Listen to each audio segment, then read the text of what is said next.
Situation sécuritaire à Difa, le Premier ministre chef du gouvernement a effectué le déplacement de la région pour s'inquérir des conditions de vie des populations déplacées des îles nigériennes du lac Tchad et de la situation sécuritaire dans la région. Demain 6 mai 2015 seront officiellement lancés les travaux de construction du pont devant relier les deux rives variées sur le fleuve Niger. Dans ce journal, le point de vue des populations riveraines. Lancement à Tillabéri de la vaccination de masse contre la méningite, le coup d'envoi a été donné par le ministre de la Santé publique. Monsieur, Mesdames, bonsoir. Retenez tout d'abord que le Premier ministre Brigitte Raffini était ce matin l'hôte des populations de Difa. Le chef du gouvernement est allé s'inquérir de la situation sécuritaire dans la région, mais aussi des conditions de vie des déplacés des îles nigériennes du lac Tchad. Brigitte Raffini, qu'accompagne pour la circonstance le premier vice-président de l'Assemblée nationale et les membres du gouvernement, a été accueilli à sa descente d'avion par le gouverneur et les responsables administratifs et coutumiers de la région. L'ambiance de cet accueil.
Quelques instants après, le Premier ministre s'est rendu à Kingimi à l'effet de s'inquérir de la situation née du déplacement des populations des îles du lac Tchad pour des impératifs de sécurité. Abdraman Boukari, Abdraman Mazou. Le Premier ministre chef du gouvernement, son Excellence Brigitte Raffini, qui voyage à la tête d'une forte délégation composée du premier vice-président de l'Assemblée nationale, M. Daouda Marté, des membres du gouvernement et ceux de son cabinet, du gouverneur de la région de Difa, M. Yakubu Soumana Gao, des hauts responsables militaires et des représentants des différentes organisations humanitaires du système des Nations Unies, a été à son arrivée en Guigui accueilli par le préfet de la dite entité, M. Barmou Aboua Karnakata, entouré pour la circonstance de ses plus proches collaborateurs, avant de passer en revue un détachement de la garde nationale du Niger qui lui rendait les honneurs, puis salué par les autorités administratives, communales et coutumières, les cadres départementaux ainsi que les représentants des différentes couches socio-professionnelles du département de Guigui, sortis en grande pompe pour saluer ce déplacement du Premier ministre Brigitte Raffini, qui devait par la suite rencontrer les déplacés des îles du lac Tchad, de la partie nigérienne, qui ont quitté leurs îles pour rejoindre Nguigimi suite au communiqué lancé par le gouverneur de la région de Difa pour des impératifs de sécurité. En effet, à la date du 4 mai 2015, c'est au total plus de 12 700 personnes qui ont été recensées en Nguigimi. C'est donc pour s'enquérir de la situation actuelle, mais aussi et surtout s'assurer de la bonne application des mesures prises par le gouvernement pour venir en aide à ces personnes que le Premier ministre chef du gouvernement a tenu à faire ce déplacement. Nous sommes venus au nom du président de la République, au nom du gouvernement, pour nous enquérir des informations réelles sur le terrain et les informations du terrain. Donc nous nous sommes déplacés spécialement pour voir la situation qui prévaut en Guigmi et à Difa, dans la région du Difa en général, mais nous étions préoccupés par les informations qui remontaient à Niamey et nous avons jugé utile de venir sur place de visu pour voir la situation des personnes qui sont déplacées du fait de l'insécurité. Nous sommes arrivés ici accompagnés de certains membres du gouvernement et accompagnés aussi de nos partenaires qui ont l'habitude de nous aider lorsqu'il y a des difficultés. Nous savons qu'ils ont quitté précipitamment leur domicile dans les îles nigériennes. Vous avez connu des difficultés sur la route. Nous avons été obligés de leur demander de quitter dans la précipitation parce que nous savons que ce qui venait à eux, le danger qui venait à eux était, c'est le moindre mal que de se déplacer pour venir sur la terre ferme. Mais nous avons pris l'engagement avec nos partenaires de prendre en charge en tout cas les difficultés principales auxquelles ils font face, à savoir l'assistance alimentaire, l'assistance donc en nourriture, en médicaments et autres besoins fondamentaux qui se posent à eux. Nous savons qu'ils ont également des animaux et des dispositions sont prises pour effectivement nous occuper de l'alimentation du bétail. Le Premier ministre, chef du gouvernement, a également au cours de cette série de rencontres demandé à ces personnes à mettre cette épreuve à l'actif du destin et continuer à prier Dieu le Tout-Puissant, le Miséricordieux, afin que règne désormais la paix et la tranquillité partout au Niger. Aussi faire entièrement confiance en eux-mêmes et aux autorités locales qui vont leur indiquer toute la conduite à tenir afin que l'État puisse gérer la situation dans les meilleurs délais.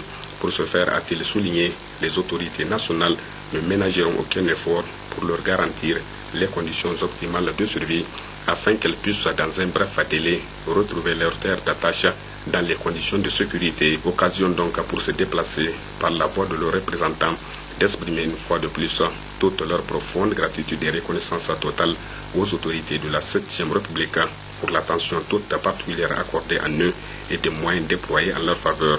Le magasin au P20 de Guigmi, qui a constitué la deuxième et dernière étape de ce déplacement en Guigmi, a permis à son Excellence Brigitte Raffini de voir l'importante quantité de vivres et de non-vivres déployés sur place pour répondre aux besoins de se déplacer avant de procéder de lui-même à la remise officielle. Poursuite des travaux en plénière à l'Assemblée nationale. Ce matin, deux projets de loi ont été examinés et adoptés par les députés. L'important sur l'accord de service aérien entre le Niger et la Turquie et l'autre sur la mutation du musée Boubouhama.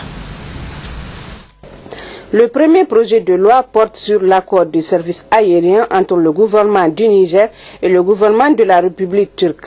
Il a été signé le 31 mai 2012 à Izmir en Turquie et vise la facilitation du trafic aérien entre le Niger et la Turquie afin de raffermir davantage les relations entre Istanbul et Niamey. Après examen des différents articles, les présidents de groupes parlementaires ont appelé leurs membres à voter en faveur de la loi. C'est ainsi qu'elle a été adoptée avec 78 voix pour, 0 contre et 1 abstention. Toutes choses ayant suscité l'appréciation de la représentante du gouvernement qui souligne également l'importance d'un tel accord. Au nom du ministère des Affaires étrangères et au nom du ministère des Transports, nous vous remercions pour l'adoption de ce texte qui permettra d'améliorer les services de transport aérien entre la République du Niger et la République de Turquie. Cela permettra non seulement d'augmenter les fréquences des vols au niveau de la capitale Niamey, mais permettra aussi, dans 1 an ou 2 ans, d'ouvrir des destinations à l'intérieur du Niger et à l'intérieur de la Turquie, puisque pour le moment, cet accord ne va gérer que les destinations Niamey-Istanbul. Cela permettra aussi de faire en sorte d'améliorer la sécurité du transport aérien et la sûreté. La sécurité qui va faire en sorte qu'il y ait de meilleurs vols, de meilleure qualité, un meilleur service et surtout pas d'accident du tout. La sûreté, c'est surtout d'empêcher les actes d'intervention illicites au niveau des aéroports de Niamey et des aéroports de Turquie. Vitrine de la culture nigérienne dans toutes ses composantes, le musée national est un établissement public à caractère scientifique, culturel et technique. Il jouit de la personnalité morale et de l'autonomie financière et est placé sous la tutelle technique du ministre de la Culture et celle financière du ministre en charge des Finances.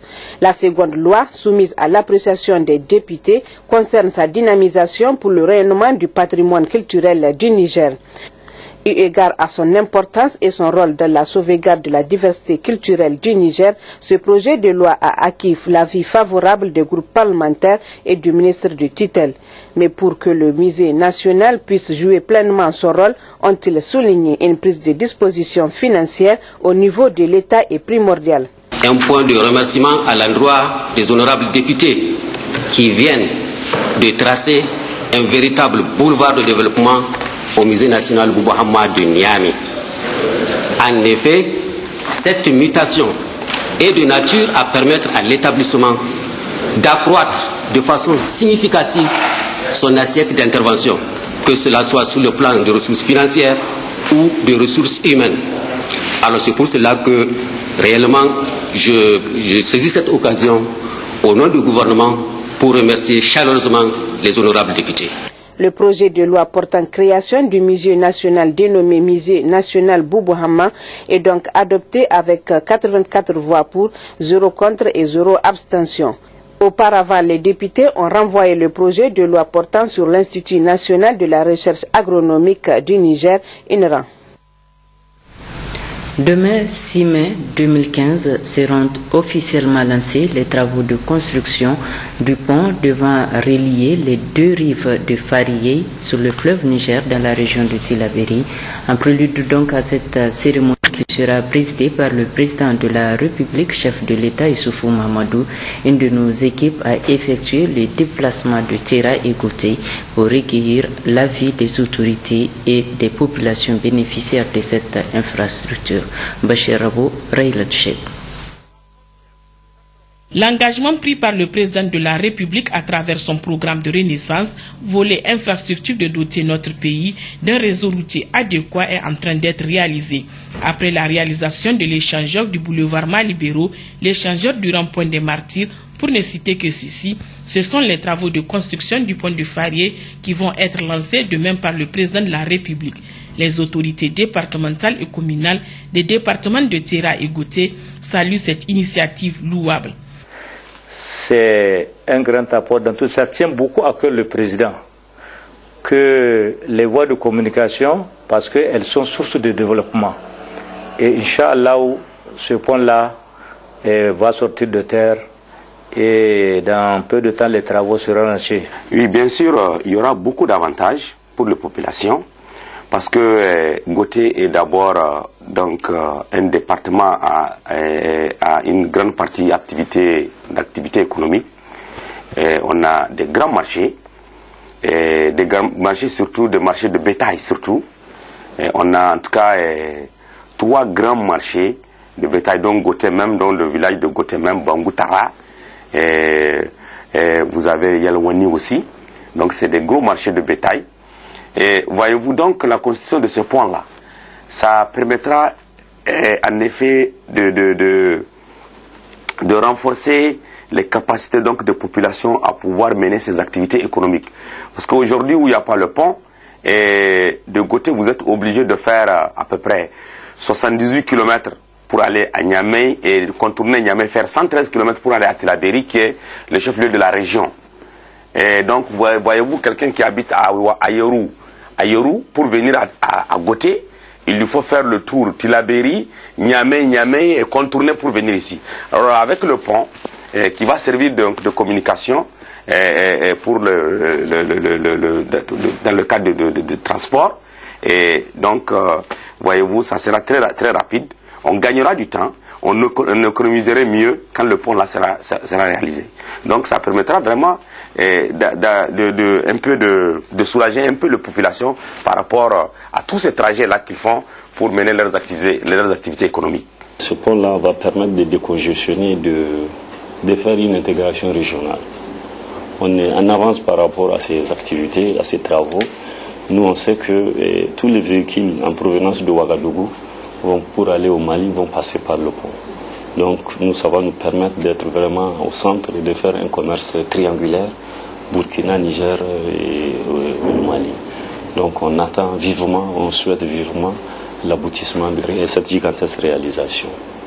Pour les populations de Terra et Gouté, la réalisation de ce pont est un acte salutaire, surtout avec le non-fonctionnement du bac Farié qui a jusqu'ici assuré le trafic. Vraiment, c'est une très belle initiative, très salutaire. C'est la bienvenue parce que, vous le savez, vous êtes venu de Niamey. Si vous empruntez Niamey pour Terra, alors bien qu'il y a la route de Namaro, je crois que si le pont était là, même le bac, même s'il n'y a pas le pont, s'il y a le bac qui est en fonctionnement, vous allez passer par le bac. Donc c'est déjà le raccourci et le pont n'étant pas là, vous voyez donc les difficultés. Si quelqu'un quitte Terra pour se rendre donc à Tilaberi, vous voyez les difficultés qu'il va rencontrer. Si quelqu'un quitte Tilaberi pour venir donc à Terra, vous voyez encore toujours les difficultés qu'il va rencontrer. Il faut qu'il contourne par Niamey pour venir donc à Terra, alors que c'est à bout de main, à bout de nez que donc Tilaberi se trouve donc par rapport à Terra.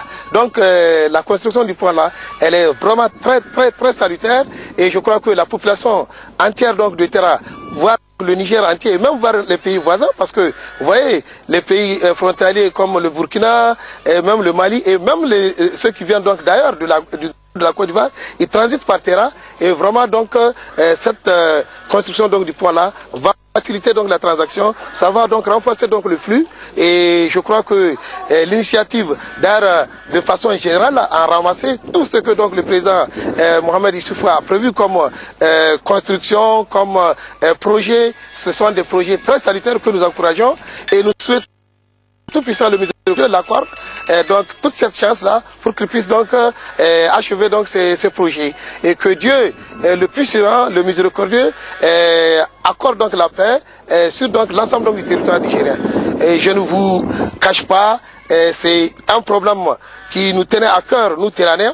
Aujourd'hui Terra est très fier que donc ce point là est donc annoncé et nous souhaitons, comme on le dit dans un adage, délayer la boule pour en boire. C'est vraiment un temps très long pour donc celui qui a faim. Ça veut dire que Don Dibion a couru et coincé. Donc on veut que ce point-là, ce projet-là, soit vite réalisé. C'est notre souhait le plus absolu. Président, wana misalo kanate ponte yo affaire yango agbor gumo gumo. Zama imewo la vise kul irgbara gumo gumo. Zama gondir se dogone. Kala irkoy magade kiti koyne. Irkoy mano hina kanginan amyeki yek mai koyne. Wodi no irgo labize ngare labize mi diase amyeki di koyne zama walla agoyo gogu borgumo akandir se nafber zam so der bodu tilber ko yon han bob gon ka der bor ko bere hal nyami ko tilaberi ago kandir ga sende ari mo irgo mara gumo wallahi ya iri way kay irga hans ka tabi zama so halki jino hura bangay go harore itbe mata kurkirgite so hay wonon go kay go wayna ga tok kan ay gidira. Le pont en question, comportant deux voies, deux trottoirs de longueur de plus de 600 mètres, reliera les deux rives de Farié avec des voies d'accès. Le volet social sera également pris en compte avec la construction des salles de classe, de points d'eau, de CSI et d'un marché rural. Le monde de la presse nigérienne s'est retrouvé hier soir dans les jardins du Palais du Congrès pour un cocktail organisé par le Conseil supérieur de la communication en vue de créer un cadre de retrouvailles, de partage et d'échange entre les différents acteurs de la communication au Niger. Le point avec Djouari Siaka et Akouté au classe. C'est une coutume désormais pour le Conseil supérieur de la communication d'initier un tel événement chaque année. En effet, depuis 5 ans, cette institution œuvre inlassablement au rayonnement du monde de la communication au Niger. Le Conseil supérieur de la communication, fidèle à sa mission constitutionnelle d'assurer et de garantir la liberté et l'indépendance des moyens de communication audiovisuelle, ne ménage aucun effort depuis qu'il est mis en place pour que le Niger soit cité en exemple dans le classement des pays les plus respectueux de la liberté de la presse. Je pense que le classement effectué par Reporters sans frontières cette année nous réjouit, mais nous interpelle aussi. Nous réjouit parce que le Niger a été quand même classé 47e, ce qui n'est pas si mauvais sur plus de 170 pays classés. Nous sommes le 5e pays en Afrique et le 2e pays en Afrique francophone. Et ce classement nous interpelle parce que malgré tout quand même, entre 2011 et 2015, le Niger a régressé. Et cette régression est due à plusieurs facteurs dont je ne veux pas ici en parler, mais il appartient à tous les acteurs du domaine de la communication, aussi bien les pouvoirs publics que les organisations socio-professionnelles des médias et les journalistes, à assumer chacun en ce qui les concerne sa part de responsabilité afin que nous retrouvions notre honorable 29e place de 2011 et que mieux nous puissions même l'améliorer. Une des particularités de cette année 2015 est la remise des prix aux lauréats du concours organisé par l'ONG Oxfam en direction des professionnels des médias sur la justice alimentaire et climatique au Niger. Le concours s'intitule Raiwa Kakara, qui veut dire en langue Hausa pour le bien-être du monde rural. Sont concernés par ce concours les professionnels travaillant pour le compte des médias nationaux. Il s'agit de relever l'intérêt du sujet pour la campagne Cultivons, la diversité et la pertinence des sources, la maîtrise du sujet, la qualité de l'information. Le jury s'est accompli de sa mission sous la supervision de Maître Abdou Hamidou Ali. Nous avons enregistré 21 œuvres, toutes catégories confondues. Quelques-uns de ces lauréats ont exprimé leurs sentiments après leur distinction. Vraiment, c'est le sentiment de joie qui m'anime aujourd'hui parce que je pense que, et je suis d'accord aujourd'hui, que seul le travail gagne. Le travail gagne. J'ai opté pour faire un journaliste de développement. J'aime dans le développement et je pense que ce prix aujourd'hui me réconforte et me permet de travailler beaucoup plus dans le développement pour accompagner nos États, pour accompagner les partenaires techniques et financiers, pour accompagner effectivement la population à être à l'abri de la pauvreté. C'est une joie immense qui m'anime ce soir avec ce prix que je viens de remporter. Cela approuve aussi le travail, bien la qualité du travail que nous avons soumis aux membres du jury. C'est une consécration, je peux le dire, et cela témoigne du sérieux que j'ai mis dans la réalisation de ce magazine. Je suis vraiment très fier d'avoir l'initiative comme ça qui va développer le secteur rural, qui va informer en tout cas davantage le monde rural sur l'exploitation familiale. Et ça, si on prend le cas de le lait, vraiment il y a plusieurs transformations aujourd'hui qu'on néglige. Donc au niveau de notre pays, il y a des transformateurs, il y a des petites transformatrices, vraiment qu'il faut encourager. La célébration de la journée de la presse cette année a donné le sourire à certains journalistes qui repartent de ce cocktail avec 2 millions. Le ministre d'État, ministre du Plan, de l'Aménagement du Territoire et du Développement communautaire, Amadou Boubacar Sissé, a présidé ce matin la cérémonie d'ouverture de la première session ordinaire du projet de renforcement des capacités du secteur public pour la délivrance des services. Il sera question d'examiner et d'apprécier le programme de travail et le budget annuel du comité au titre de l'année 2015. Issoufou Samaïla, Sekinot Abdou. Les membres du comité de pilotage du projet de renforcement des capacités du secteur public pour la délivrance des services PCDS sont conviés à cette première session ordinaire pour examiner et apprécier le programme de travail et du budget annuel PTBA au titre de l'année 2015. Un projet entièrement financé par l'Association internationale de développement IDA à hauteur de 20 milliards de francs CFA. Il a pour but de renforcer les capacités de gestion des investissements publics et les processus d'évaluation des performances des fonctionnaires dans les ministères ciblés. Et à cet effet, conformément aux dispositions contenues dans l'accord de financement du projet.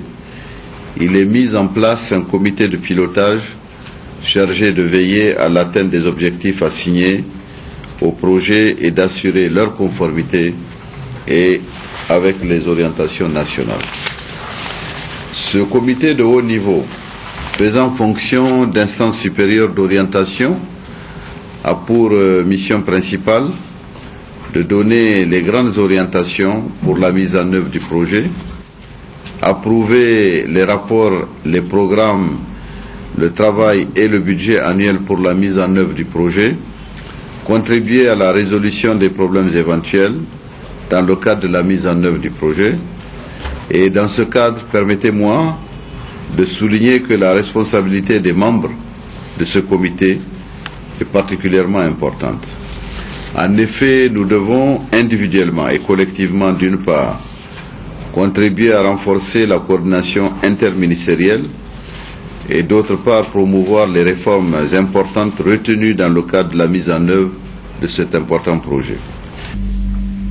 Au vu de la multitude des parties prenantes et de l'approche novatrice, l'atteinte des objectifs du PCDS va exiger d'importants efforts de dialogue, de concertation, de coordination et d'animation des acteurs de la part notamment de l'unité de coordination de ce projet, selon toujours le ministre d'État, ministre du Plan, de l'Aménagement du Territoire et du Développement communautaire. Et à partir de cet instant, il revient à chacun des membres de se mobiliser pour concrétiser les résultats escomptés par la satisfaction des besoins réels et légitimes des Nigériennes et des Nigériens. Il nous revient au cours de la présente session, en tant qu'acteurs et décideurs, de procéder avec diligence à l'examen du programme de travail 2015 ainsi que son budget. Et je demande également à l'ensemble des parties prenantes de s'investir véritablement pour apporter à l'unité de coordination la guidance et l'appui dont elle aura besoin pour la mise en œuvre réussie du PCDS.